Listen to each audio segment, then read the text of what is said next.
గారు చెప్పినటువంటి మాట ఒక క్రైస్తవులకు మాత్రమే కాదు ప్రియులారా.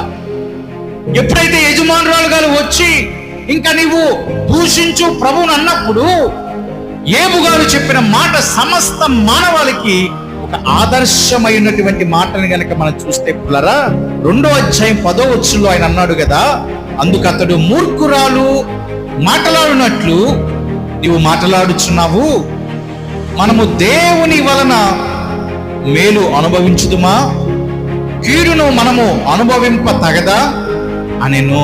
ఏమన్నాడు పిల్లరా? దేవుని వల్ల మేలే అనుభవిస్తామా, కీడుని మనము అనుభవించమా? ఇది సమస్త మానవానికి ఒక ఆదర్శం అండి.